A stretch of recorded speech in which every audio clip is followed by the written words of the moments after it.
The first major event that I covered as credentialed media for BSO was the Floyd Mayweather Ricky Hatton fight.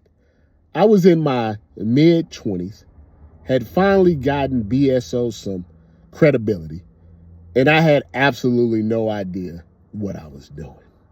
I remember walking into the media room and seeing some other reporters laughing and taking pictures with Oscar De La Hoya.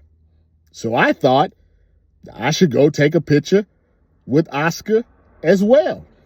Then I got a tap on my shoulder. It was Bernard Hopkins. And he looked at me dead in my eye and he said to me, "If I ever see you doing that, I kick you out of the media room myself and you'll never get credentialed again. We have to be better. We can't be fans. If you want to be a serious reporter, you don't take pictures with the athletes. You aren't supposed to be their friends. And if I see it, I promise you, you'll never get into another boxing event again."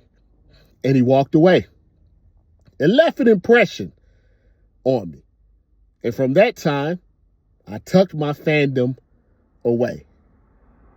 Honest, unbiased, facts, not feelings.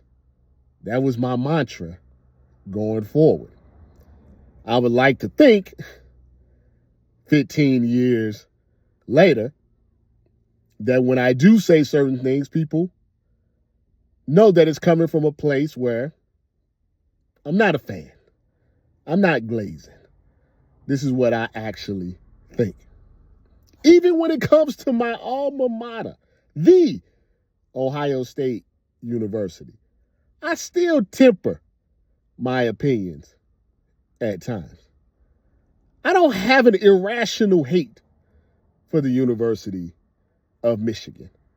I consider it more fun banter about the best rivalry in sports.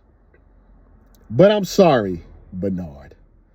There's one thing that I couldn't give up, and that is my irrational hate for the Duke Blue Devils. So you have to understand, as a young black man growing up on the north side of St. Louis, Missouri, finding heroes was difficult. But when I was a young man, I loved me some Fab Five. I loved me some Chris Webber and Jalen Rose. I loved me some UNLV. I loved me some Larry Johnson, some Greg Anthony. Those were my heroes growing up. To see all these brothers on the court just dominating, just standing strong, standing tall, just bucking against the system. They looked like us. They talked like us. They had a certain swag that no one else had. And then here came the Duke Blue Devils. The opposite of that. No swag. Buttoned up. Everything's perfect. Coach K. Christian Laettner, Bobby Hurley. Just guys that you just wanted to punch in the face. Guys that looked like they would have slaves if they still could. I don't know if that's true. I'm just saying, just the perception, that young person's perception. They were everything about society as a black man that you just hated. And I hated Duke. I cried when they beat UNLV. I cried when they beat the Fab Five. I never liked Duke. I never will like Duke.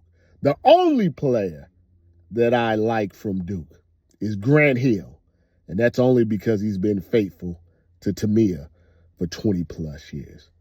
But I hate them all. I hate Jay Williams. I hated Grayson Allen. I just don't like him. Cooper Flagg seems like a nice enough kid, but then I saw his parents and I'm like, I know they voted for Trump, I can't stand them. I can't. And I can never get over it. I will hate them forever. It doesn't matter who plays for them. It doesn't matter who's the coach. I hate them. And I know hate is a strong word, but it's true.